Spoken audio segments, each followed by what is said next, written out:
It's pretty late at night, and the lighting's terribly gone. Oh, there we are. It's pretty late.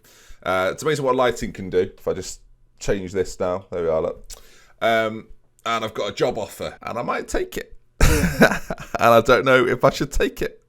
And I could ask your opinion, but I don't. I think I have to decide my journey in this. My hood's up, by the way. I've just realised, looking like Red Riding Hood, and I'm not sure what to do. And it's the 23rd of July, and the first competitive game of the season is in a couple of weeks. And I've not made any transfers yet, viewers, because I don't know what to do. I've applied for a few different jobs. I've applied for Manchester City. Had an interview with Manchester City. Didn't get the job with Manchester City.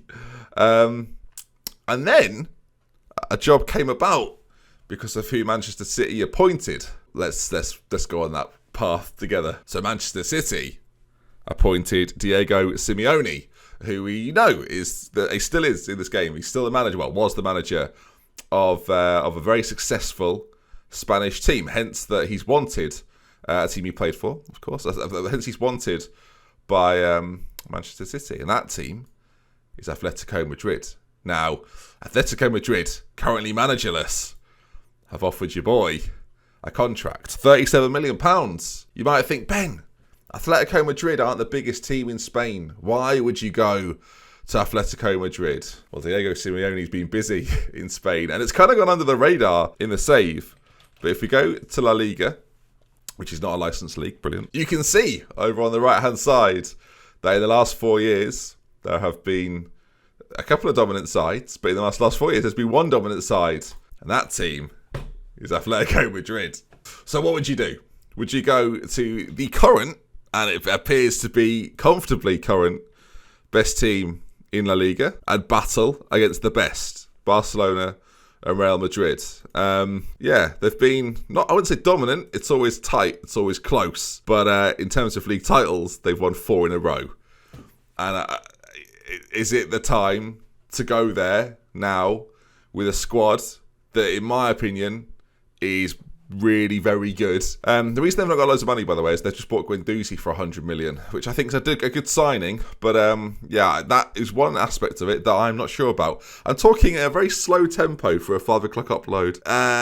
So it's 1 a.m, and I'm not sure what to do. And I feel like I had to hit record and just say, this is my thought process. So, Borussia Dortmund over here, Atletico Madrid over here. Best team in Spain currently. One of the best teams in Germany. Can't say the best team in Germany, sadly, because I cocked it right up. I bottled it big time, didn't I, viewers? We've all come to that conclusion now. And now I have to decide whether going there or staying and battling with Borussia Dortmund. I've read your thoughts. A lot of you think we should stay. A lot of you think the team is there. We came close. It's our moment, you know. 1 more year. I've still got to win the German Cup. I've still got to win the Bundesliga, the Europa League. We've got years for that. So we don't have to worry about that too much. But Borussia Dortmund right now, we're pretty close. We're pretty close. We're pretty close. And I've got money to spend. That's the big thing. 124 million to go at this with. I've frozen. I've done nothing. Transfer-wise, I've bought one young player in, one young right back that might be great one day, but he's not great. I don't even know why I've done it. I think I was just keep myself ticking over. No one's really left. No one's come in. The transfer window's been open for ages. I was just trying to sort out my own future, really. I rejected a bid for Rika. That's the biggest surprise of all of this, really, after what he did. But I don't know. I think let's. The thing is, I could join the best team in Spain, who are constantly under threat from Barcelona and from Real Madrid, and without Simeone, who was clearly a massive factor in their success, in my opinion. Would I be able to do it? Would I be able to get there above them both? And I fear for that. I think that is a challenge. Barcelona are not a bad side, viewers. They're still very good. Quite thin on the ground, but still very good. And Real Madrid are also still very good. I can't say it too many times. They've won La Liga 4 times in a row. So Atletico Madrid are pretty good. Flipping heck. Am I ever going to... I think this is what it boils down to, viewers. And with Glory Hunter, look, we're going for trophies. And within that first year, we wrapped up the Italian Cup. We wrapped up the Champions League, which are 2 massive trophies to win. Not well, one of them is. And now I've got to conclude that in Germany, in the Bundesliga, is this my best chance of winning the German Cup and winning the Bundesliga? Are we going for a third year? With Inter, we moved on. And part of me is thinking, but you moved on and you regretted it. And I did regret it. I should have stayed for one more year maybe. And I should have tried to win that league, because Inter, frankly, have gone from strength to strength. They've won back-to-back league titles. And yeah, look pretty good. Whereas us, at Dortmund right now, we are that close. We are that close. So I think we go one more season. I think we give it another shot. To quote an earlier episode, I'm not leaving. Let's get to work. I've got a transfer window to deal with. The next time you see me, I think, by the way, this is the longest intro ever. So in the history of my channel, hit the intro. I will introduce you to, hopefully, some new recruits. I better take the hood down, take this seriously. So Atletico Madrid, I appreciate it, but not right now.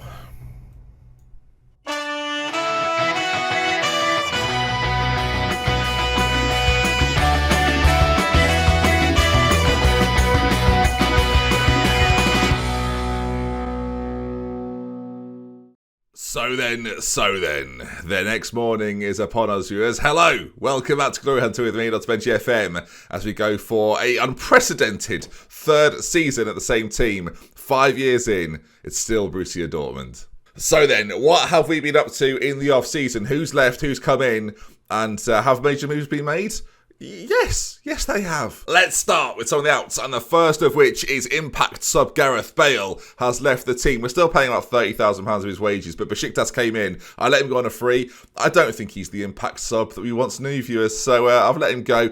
Look, let's face it, for what he did last season, I actually think he did okay. 6 assists, 1 goal, overall 4 goals and 7 assists. Had a decent year, but Gareth, see you later, mate. And the only other real big bit of news is that Ali Kamara has gone to Aston Villa for pretty big money, actually. 30.5 million, bought for 10 million. One of my first signings here as Borussia Dortmund manager. And yeah, he didn't play for me at all, really, last season. So yeah, off he goes. 11 appearances, but most of those were some of them were off the bench. I started him 8 times. Even the fact I'm surprised is the shock, really. So then, who did we bring in? The first man, he doesn't even have a face on my face pack, viewers, is Pedri from Barcelona. Starts his career at Las Palmas. Barcelona have picked him up, and he's featured a little bit here and there for them. Had a loan spell at Bayer Leverkusen, where he's basic German is pretty good, which is not too bad for us at all, and can play 3 roles pretty well, all as sort of a playmaker kind of role. He's very much the third choice in basically every single position that you can see a little green marker over. So yeah, if we need him at some point, we'll use him. Very, very talented though. He's got really nice attributes. I'm hoping at some point we do see the best of him. As I say, to have a sort of a third choice loan player here, 35k a week, I'm quite happy with how he's here. And if he's that, viewers, just think about who else was brought in. Just think about it. He might actually be my second best right winger, I'm thinking now. Curious, considering I spent money on one. The next man, very much a backup right back, is Luis Sanchez, Mexican. Already capped 7 times for them, but basically to play second fiddle behind Nissen Christiansen. You can see then 2.5 million. I don't expect him to be fantastic this season. I barely expect him to play this season, but he will feature now and again. Luis Sanchez, welcome. I'm going to save a couple of big boys in terms of name, perhaps, for a little later on. The next man, though, I saw about these right wingers that might be quite good, but there's a theme in all of these players. Viewers, they are versatile. He can play a number of roles. Vinato. I don't think you pronounce the G with his name, Emmanuel Vinato. Maybe a Vinato, a little bit like that. But yeah, you can see there then, 23 years of age. 40 million is his value, which is nice because we only paid 17 million for him from RodeNT. Had a really decent spell at Fiorentina on loan last season. 6 goals, 5 assists, a 7.36 average rating is pretty good. And if he does that for me week in, week out, then I'm going to be pretty happy with my purchase. But yeah, I say, really nice attributes, great off the ball, flares very nice as well, runs down the right with the ball, moves into channels, tries tricks, cuts inside from both wings. He's got it all, basically, viewers, and can also play on the left as well, if absolutely necessary. Again, versatile. The next man, and the most amount of money spent this transfer window, is a man from Ajax. Edson Alvarez comes in at centre-back, and I suspect he will start every single game for me. You may notice as well, we've played 1 match already in the league. We've actually played 2 games with an aggregate of 17 scored, 1 against. We'll come to that in a moment. But last year, weirdly, he gets a lot of assists from centre-back. I don't really know how it works for us, but 8 assists in last season, a goal as well. But the big thing for me, again, 7.38 average rating over 33 games. I know it's in the Eredivisie, but even so, very happy with that, and I think he'll be a real star for us. The best part for me, still a little bit of room to develop as well. 6'1", lovely height for a centre-back, and has got all the things you'd like. Really good positioning, concentration, anticipation, all very solid. First touch, very good. Good on the ball, even though he's good at heading, marking, tackling. Good on the ball as well. Decent technique, work rate, all those things really. And again, can play a little further forward if absolutely required. He's got that passing ability, that vision. So, yeah, versatile. There's a theme, isn't there? I've only mentioned it 17 times. Welcome back, Robert Lewandowski. Yes, viewers, 220k. Now, what I thought I'd do, part of staying at Dortmund, I thought, look, we were very, very close last year, but what was the one thing we maybe didn't have that we need? And for me, although we had Gareth Bale, I wouldn't consider him a leader, you know, a man of experience. But a player like Robert Lewandowski, that's a man these boys can look at and think, yes, I want to be like him when I'm older. Not as quick as he used to be, obviously 35 years of age, but last year, 11 goals for Bayern in 25 appearances. He's basically done a Mats Hummels, viewers. He's been away, he's been fantastic, and I'm going to get him back. One of the best strikers of the previous decade has returned to Borussia Dortmund and has still got some beautiful attributes on him. Mentals, technicals, absolutely sensational. Great natural fitness and balance still. That acceleration, 12, still pretty good for me.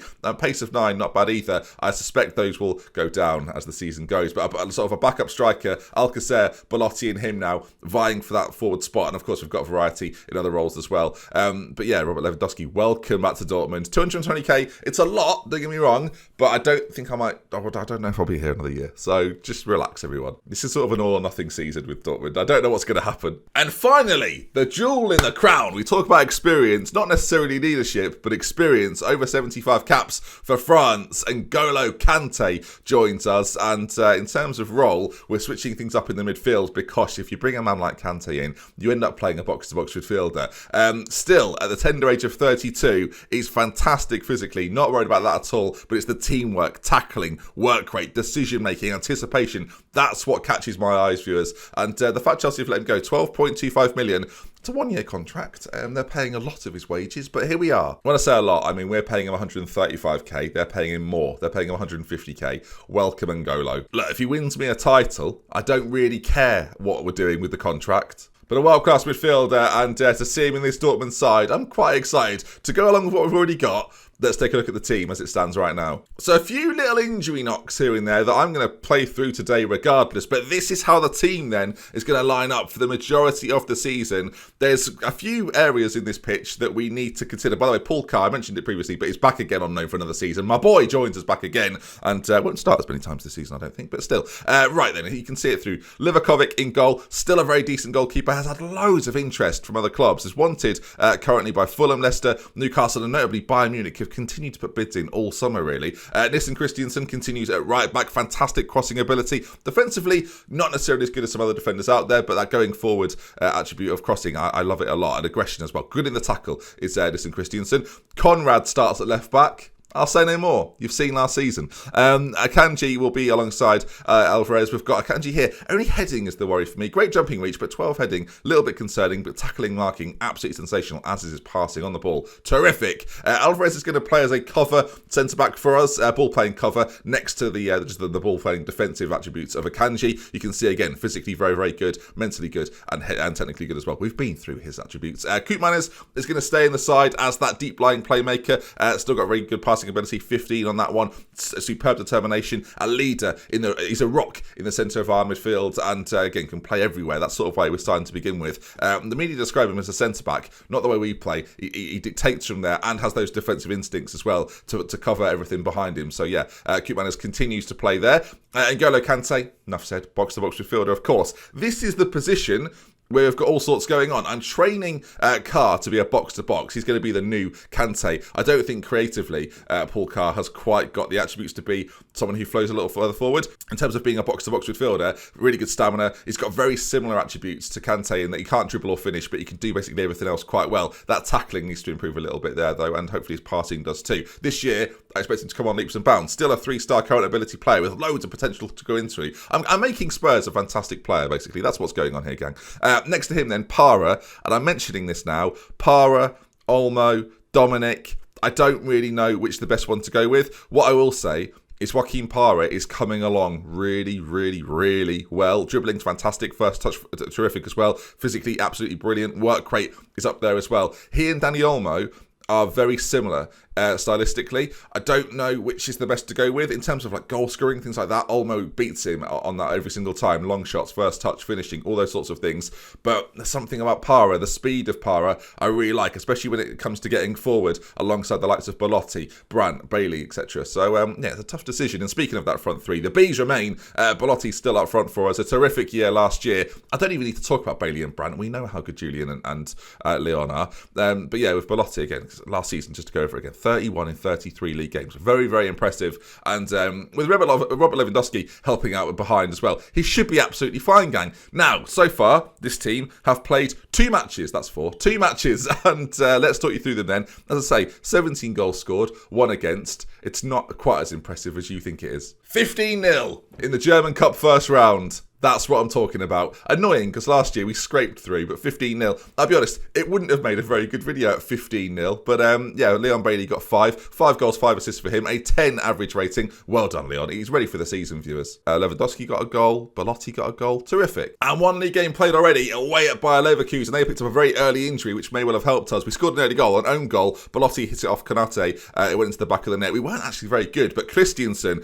hit a wonder strike late on. I'm going to show you. I'll show you in 2D, but it's a banger. So you can see, throwing over on that side, Kai gets it, feeds it across to Christiansen, who suddenly unleashes a strike on goal with 10 minutes to go. Not a known goal scorer. His first goal for Dortmund, it must be said. But yeah, what a time to score it. And you can see then, today, viewers, it's a bit of a bumper episode. We've got all sorts going on. Decision-making at the start, transfers in the middle, and a game to round things off. Leipzig is the team again. I think it's Leipzig. RBL, we'll just call them maybe. And that's the team then we're going to face off against, of course, champions of the Bundesliga, a trophy that we want. Let's see where we stack up against them. Transfer-wise across the division, not a massive amount has happened, I must say. Leipzig and Bayern have been pretty quiet. Like, Bayern have brought in 3 players that are not that impressive. Sold Lewandowski, sold Gnabry. That's kind of it. And with Leipzig, it's a similar situation. Brought in £17 million worth of players. Quite a few have gone out. They've done very little. Ironically, the team top of the table, Mönchengladbach, they're the team that have gone out and spent 84 million. They've tried to do something about this. Made some good additions as well. Keep an eye on Mönchengladbach this year. I think they could be dangerous. And as I say, they're already setting themselves up for a decent year. 6 points and, yeah, top of the table already. All right, then. Into the game we go. They're favourites for it. Are you kidding me? The reason that annoys me, viewers, if on the season preview, we're a bigger favourite than they are. I wish we had more players in this. We don't. 3-1. Bayern favourites, but the German Cup and the Bundesliga, I want them both, viewers. I make no bones about it. The Europa League, forget that. I want to win the Champions League again. I want to make my mark on Europe. By the way, Zidane has become manager of Mainz. Or Mainz, isn't it? I don't know.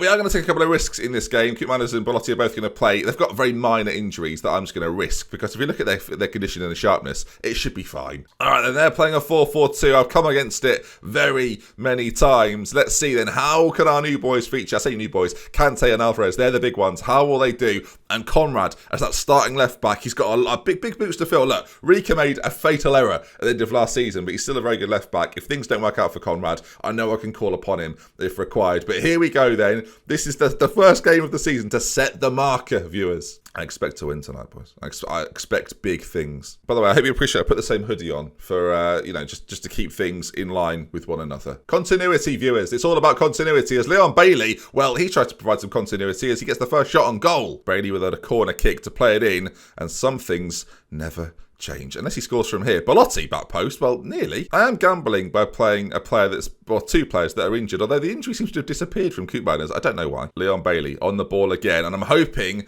those two boys outside, they've had a season together, Brandt and Bailey, they're gonna know each other perfectly. Belotti and on goal, Bailey's there. Oh, well, it's gone into the back of the net. Belotti there should probably have scored the goal, but Leon Bailey converts, and Borussia Dortmund 4 minutes in take a 1-0 lead, and I feel there's something about us this year. We feel confident. I feel confident anyway. I don't, maybe it's false confidence, viewers. Belotti, it's a great slide challenge. I thought it was saved. It was actually great defending, and it fell to Bailey, who popped it home. Para, great challenge in on Emre Moore, and now Para puts forward to Brandt. Well, Brandt hits the side netting. Brilliant from Para though. Great determination to win the ball back. That's what you want to see from Para. As I say, he's got a lot of good talent behind him. He's going to have to step up. 17 minutes gone here, by the way, and we look dominant. I'm loving this. Bailey at the back post falls to Kante. It's so strange to have N'Golo Kante in this Dortmund side, as the pass isn't particularly good. It falls to Kuna now, and they're in already. Kuna forwards. Can he find the net? He can't. Livakovic with a massive save. I knew I was right to keep him. They've had a corner.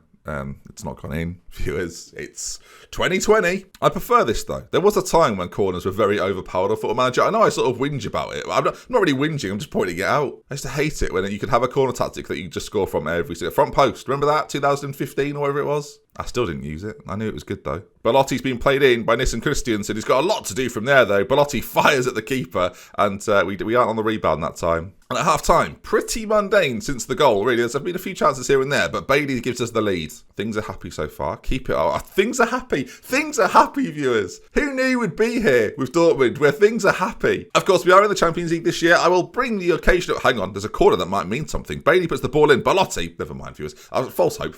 Of course, we're in the Champions League. We will bring you, of course, things like the group stages and what goes on in that. Although, of course, the priority this year, the Cup and the League, is Belotti. What's going on? Andrea, is it the injury? Is it Andrea? Is that causing you an issue? Let's get creative. Come on, let's be a bit more creative. The pressure is on, apparently. Problem is, you can't even bring Lewandowski on because he's got a bit of an injury at the moment. That's a bit of a shame. I'm thinking maybe Kante's having a quiet game. I think it's time to bring back the boy. Paul Carr, training now as a box-to-box midfielder. He's got the perfect man to learn off, to be fair. And let's see if he can make an impact in this game as Koopmeiners goes all the way back to Akanji, who we know is decent on the ball. He plays the ball forward that isn't actually that good, though, to be fair. And now we need to try and press the ball. I've taken Kante off and brought my boy on. And if they score immediately, that would have been really disheartening. We've been positive. I'm going to go more balanced. Final 15 minutes or so. Let's just see this out. Another win. And it's the big rival in this league. You can't understate how important it is to get off to a good start. Snuck by Leverkusen. And we are seemingly...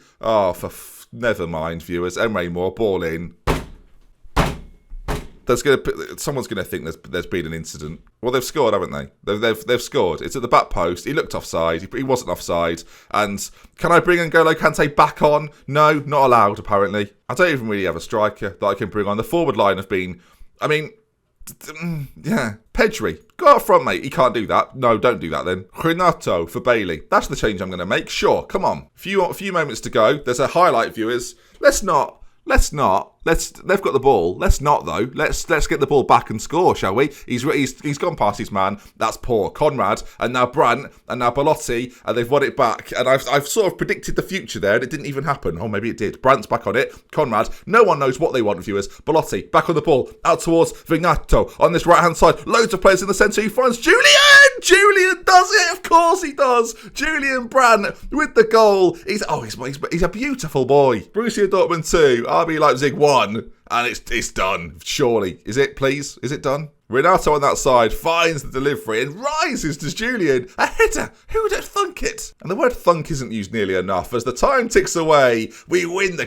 Have we won the game? We've won the game. 2-1. Sensational. Less possession. Don't care about the possession. We're gegenpressing. There it is then. Great team talk to round it off. And you can see we're already battling the likes of Mönchengladbach, who I do think will be dangerous this season. A 8-minute hat-trick from Daka. Was he good last year for them? He was terrific for the... Brilliant. I love Football Manager, me. There we are then. Good stuff. A real good start. And we're already getting a bit of an advantage over the teams below us. Now, Leipzig have played 2 games. Already got a 3-point advantage. Love that. Goal difference looking okay too. And positive vibes, viewers. Please. I'm trying to put a brave face on it. We last year, bleep that out, obviously. I'm trying to forget about it, but when you're constantly playing teams that have wronged you, like Hertha Berlin's not that far away. And by not far away, I mean ages in the future. Ages. We don't play them till December. I can't stop thinking about it, gang. 3 games to go at the back end. Bremen, Berlin, Wolfsburg. Oh, it's quite a kind run in though. Quite like that, actually. Clip that when I bottle it again. And I don't know if I've mentioned this in a video, but I will do.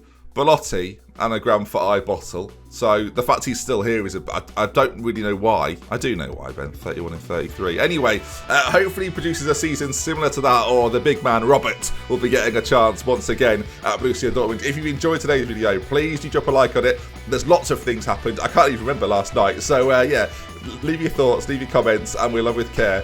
It's been until next time. I'll see you again very, very soon. Goodbye. This could be more emotional. What if we don't do it this year? I don't know what happens. You've got to have the sadness to have the goodness. That's what I keep telling myself.